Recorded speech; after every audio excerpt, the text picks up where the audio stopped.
Hello Internet, how are you doing today? My name is Brian, if you are new here, and today we are going to be discussing the iPhone 16 Pro Max. I'm going to give you guys my 1 month review with the iPhone 16 Pro Max. So I've had this iPhone 16 for a whole month now, and I've decided I really wanted to do a review this year because a lot of people do want to know if the new iPhones are worth it, and I feel like after a month you definitely know if the phone is worth it for you or not, or if it's worth it for other people a lot. So that's exactly what we're going to be doing today in today's video. I'm going to be going over things I experienced with this phone, going over the camera, the display, battery life, other miscellaneous features, as well as glitches, and also if I think the phone is ultimately worth the buy or not. That's what today's video is going to be all about. If you like tech and Apple content, be sure to hit that button down below and subscribe and click the notification bell to get notifications on whenever I post a video next. So yeah, that's what today's video is going to be about. We're going to be talking all about the iPhone 16 Pro Max.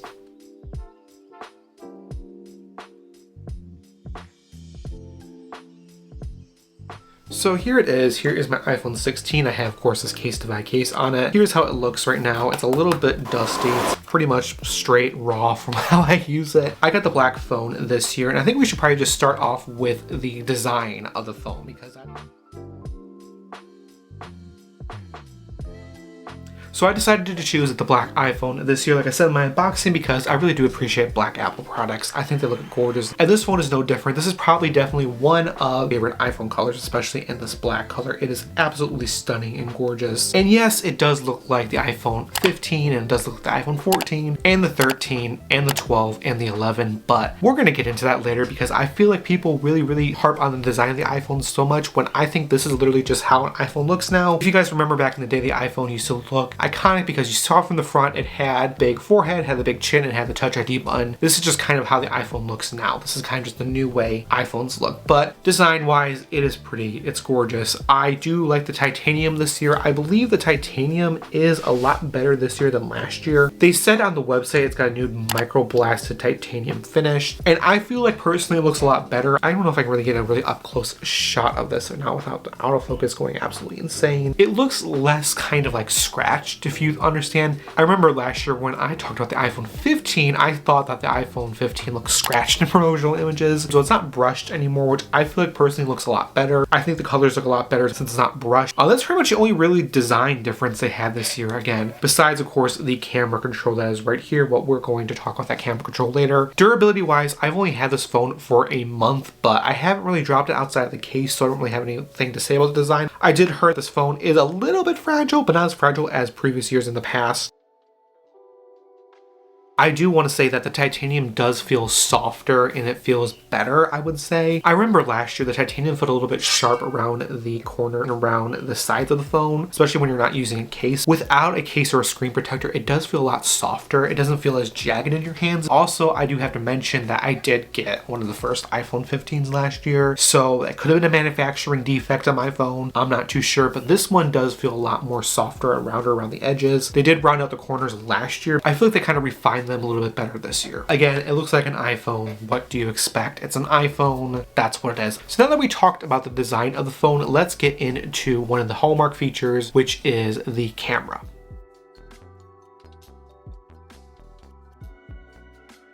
Let's talk all about this camera. This camera is the star of the show this year, like every other year, mainly because of that camera control button right here. Besides that, we have other things to talk about with the camera. The first thing I want to talk about is the 48 megapixel ultra wide camera. I believe that's the ultra wide camera. And I'm going to say it right now. The 48 megapixel ultra wide camera looks almost identical to the 12 megapixel ultra wide camera that came out last year. I personally don't notice any much of a difference. It is a higher resolution now, which is better. So I guess with zooming and stuff, it's supposed to be a little bit better with low light capabilities and just in general. I have noticed that whenever I do use the ultra wide, it's not as crispy as the main photo. It's not as crispy as the main camera lens, but it's like maybe a little tiny bit different, but it's barely noticeable. It is better. I like having those ultra wide. I definitely don't want Apple to get rid of it, but it's not as groundbreaking as they said it was in the keynote. Wow. The new audio mixing feature. Let's talk about the audio mixing feature. I don't use it. I really don't use it. I forgot about it after using it for the first time, and when I did use it, I just don't think it's that good. I think it's nice how it's kind of in the background, so you don't have to worry about it. You don't have to worry about it messing up your audio or whatever, but I just feel like for me personally, I don't use it because I don't remember to use it. I think it would be a lot better if you're talking in a public space with a lot of people in the background. Concert vlogs, I feel like that's a lot better for, but for me just talking to a camera like I do for most of my content, I don't need this audio mixing feature. And also I like to use an external mic on my cameras a lot because it's just a little bit of a crisper audio experience. But yeah, I don't use the audio mixing feature. I don't use it, so I don't think that was that much of a groundbreaking feature. Photographic styles are a huge upgrade this year. In 2021 with the iPhone 13 line, they introduced photographic styles, which are a really cool kind of stylized effect you can add on top of your photos. And this year it's just a lot better. For one thing, you can actually customize your photographic styles. So if I were to demonstrate this right now, so right now I'm in the camera app right here. The camera app right here, as you can see, my background is looking really bad. I'm sorry about it, but in the corner right here is photographic styles. I can switch to different undertones and stuff like that. But what's really cool is I can actually adjust this. So as you can see, I can kind of adjust it to whatever I want.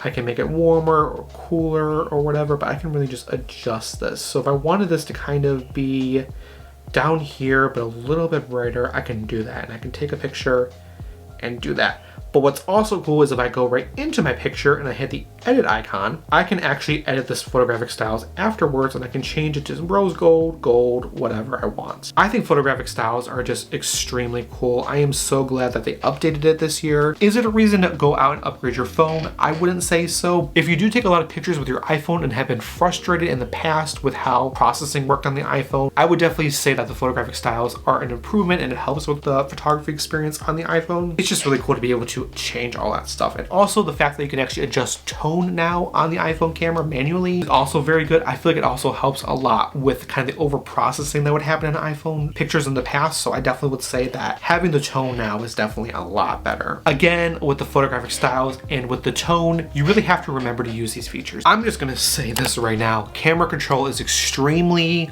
overhated. I don't know why people hate the camera control so much. I understand people's frustrations with it and how they don't like how it's kind of complicated to use, but for me, I love the camera control. I think it's really cool. I love having a dedicated button I can go press and instantly access the camera. Is right down where my thumbs are. I can easily press it and use it. Like I said, I feel like it is way overhated. I don't know why people hate it so much. I like it a lot. Do I think that it needed to be this overly complicated with the touch and gestures and stuff like that? No. Do I think that cases need to be better equipped for this camera control? Yes, but we're going to talk about that a little bit later. Camera control is definitely overhated. I feel like personally that camera control is best for quickly changing settings and not taking pictures. I usually take pictures in portrait mode on my phone. That's just kind of how I do. I almost never take pictures like this unless I'm going to a concert or filming videos or stuff like that. Having the camera control right here is just kind of hard, especially with one hand. And if I were to use it like this, and yeah, like I said, I would rather touch the screen to take a picture. Camera shutter, I would rather use the on-screen camera shutter than use the physical camera shutter on the phone. I feel like if I want to quickly change a setting, I easily just double tap this and I quickly change into a setting without having to fumble into this little setting up here, changing all this stuff like that. I feel like this is just a lot more user-friendly than versus double tapping and messing with all the settings up in here. I like the camera control. I don't think it's a bad feature. I'm glad Apple included it. There's definitely room for improvement. Camera control absolutely sucks in certain cases. Currently, I have 3 or 4 cases for my phone right now, and all of them have a little hole cut out for the camera control. And unfortunately, the hole cut out for the camera control sucks in some cases. I feel like it is so recessed in some cases that it's just like, girl,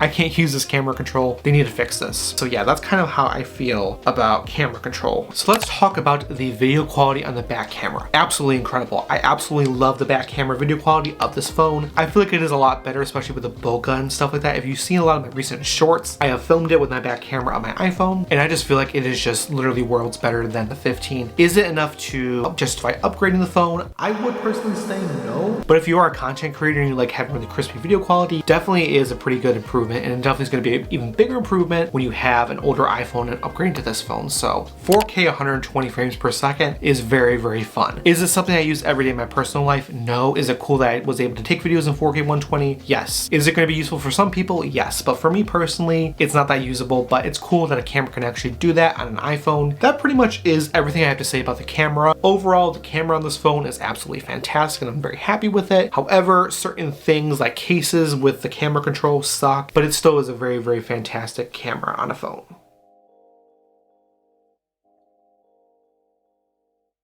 let's talk about the display of the iPhone 16 Pro Max. There's not a lot to talk about here. It is bigger. It is now a 6.9-inch screen, and I will 100% say that the bigger screen just feels right. It feels right to have a bigger screen because I feel like content, especially short form content, video content, fits a lot better on this phone. I did do comparisons in my unboxing video showing off the screen differences between the iPhone 15 and the iPhone 16, so you do get more content on your screen. It just fits a lot better, and I definitely do appreciate the fact that this phone has extremely small bezels. As you can see right here, those bezels on the phone are so tiny and so crispy. I appreciate the smaller bezels. I feel like with the smaller bezels, it makes the phone not that much bigger, but it feels like the screen is a lot bigger. So that is something that I just appreciate so much about this phone. It is just a lot better. I feel like content works a lot better. So let's just go into TikTok. I just feel like you get a lot more content on here. So as you can see, here's one of my TikToks. Here's another one of my TikToks. Here's another one of my TikToks. I just feel like you just see a lot more content, even just like looking at my socials right here. Sorry. Don't focus on, why is it focusing on, what are you doing, camera? Anyways, just get a lot more content, as you can see. The bigger screen is definitely a thumbs up for me. I definitely think that it's nicer. However, is it a reason to upgrade? Again, not really, but.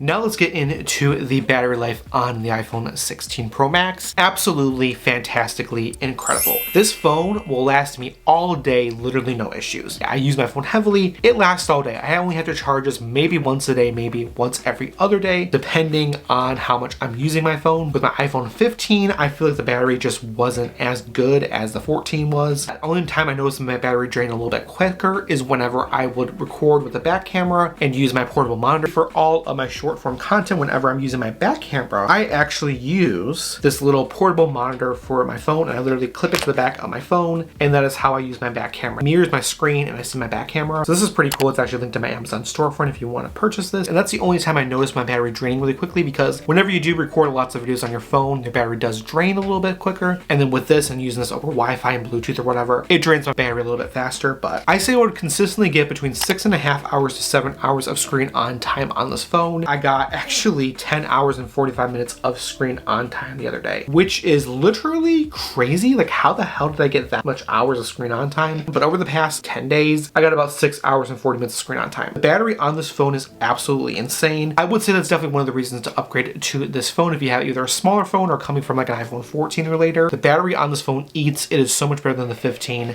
I love the battery. Now it is time to talk about the glitches that I've experienced, unfortunately, on this very brand new, very expensive iPhone 16 Pro Max. First thing I mentioned is that the phone still kind of heats up randomly sometimes, but not always. I haven't actually had this heat up that much within the past week or two, so I feel like with the recent update that they pushed out to this phone, I believe it's iOS 18.0.1, it did help that a little bit, but I did notice this phone did get a little bit hot over time. With my iPhone 15 Pro Max, my phone got hot literally all the time within its first month until they pushed out an update to fix it. This phone does get warm sometimes. I experience this one glitch a lot. I have this one weird click randomly whenever I'm raising the volume on certain content. I don't know how to really describe this to you guys, but whenever I would raise up my volume on certain applications like TikTok, I would hear this audible click coming from the speaker. I don't know how to replicate that, but I did notice that sometimes, and I found that really annoying. It would only happen sometimes, it would happen randomly, but it would like click before raising up the volume of the speaker, which is weird. I don't know if that's a hardware issue or a software issue because it's just kind of hard to replicate. I did notice that, and I kind of wanted to mention that to you guys. I also sometimes experience a click in the camera app. This was actually really bad on my iPhone 14 Pro Max a few years ago. It would actually click on the Instagram app, and that took like a month to fix that. So I just wanted to mention that to you guys. The keyboard will feel slightly sticky in some applications. So whenever I would type in applications such as Day1, the keyboard felt a little bit sticky. So what I mean by sticky is I would be typing something on my keyboard, and like I feel like it would kind of have to lag and catch up to my typing speed. I do notice it only sometimes, so it's definitely a software issue on the phone. The next glitch I would have is that sometimes it will feel hot in the camera application whenever I'm recording a lot or switching between lenses a lot or switching settings a lot. It would feel hot in the camera app. I literally just felt that when I was kind of demonstrating the camera to you guys. I don't know if that's a software issue or a hardware issue. It still happens, and I feel that's something a little bit weird. And the camera control has a choppy animation whenever it's locked. So that was another one of my glitches that I did notice, that it would sometimes glitch and be really choppy with the animation, but again, that's just a glitch. It's a software glitch that will be improved over time, but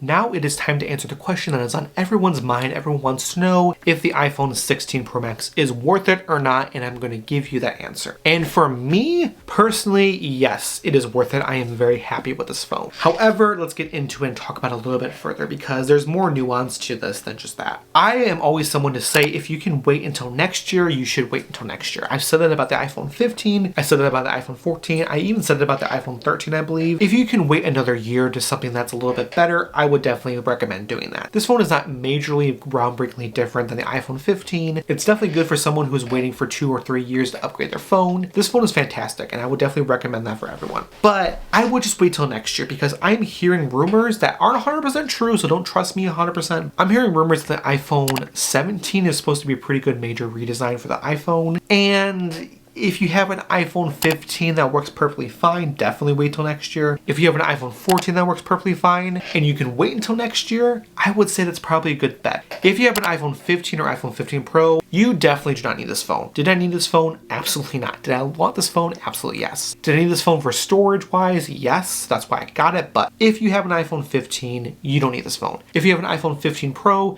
you definitely don't need this phone. iPhone 15, iPhone 15 Plus users, you guys aren't getting Apple Intelligence. If you want Apple Intelligence, I would say wait until Apple Intelligence launches and listen to all the reviews and stuff about that and definitely make your decision from there. If you're someone who doesn't give a shit about Apple Intelligence, literally keep your iPhone 15 for another year. I got this phone because I wanted to make content on this and I wanted more storage on my phone, so that's why I got this phone. I love upgrading my iPhone every year, but it's definitely not worth it to the average consumer. I would definitely say you can pass and skip out on this phone. Even though the upgrades are smaller, they definitely do make a better overall experience of this phone. I would say it's definitely nice to have these smaller features because again, if you're coming from an iPhone 14 or iPhone 13, you have a lot of features that you can look forward to this phone. If you are someone who upgrades their phone every 2 or 3 years, all of the added features are going to be nice to have access to. I still think that if you have an iPhone 13 or older, it's definitely worth upgrading this phone. So I think definitely the safe spot to upgrade is if you have an iPhone 13 or older, it's time to upgrade your phone. It's a perfect time. If you have an iPhone 12, 100% upgrade. iPhone 11, 100% upgrade. I think 13 is the perfect middle ground spot. Overall, is the iPhone 16 Pro Max worth it? Yes. However, I think everyone's circumstances are a little bit different. If you have an older phone or are not happy with your current phone, definitely upgrade. But if you are happy with your phone and just want to upgrade, you don't need to get this phone. This phone is definitely not for you. But if you're unhappy with your current phone, definitely consider upgrading. All right, guys, that pretty much wraps up my review of the iPhone 16 Pro Max. Thank you guys so much for watching this video. If you did enjoy it, be sure to hit that button down below and subscribe and click the notification bell to get notifications on whenever I upload next. If you did enjoy this video, also be sure to give me a thumbs up and comment down below if you're going to be upgrading to the iPhone 16 and what iPhone you're upgrading from, or just let me know about your experiences with the iPhone 16. Do you like it? Do you hate it? Let me know all that down in the description down below. You can also follow me on all the social medias. Links are going to be down in the description down below and also right here. And yeah, thank you guys so much for watching this video. I definitely do enjoy the iPhone 16 Pro Max. I think it's a great phone. However, like I said, it may not be the upgrade for you. And I think that is totally fine and you definitely can wait another year if you can. Thank you guys so much for watching this video. Have a great day.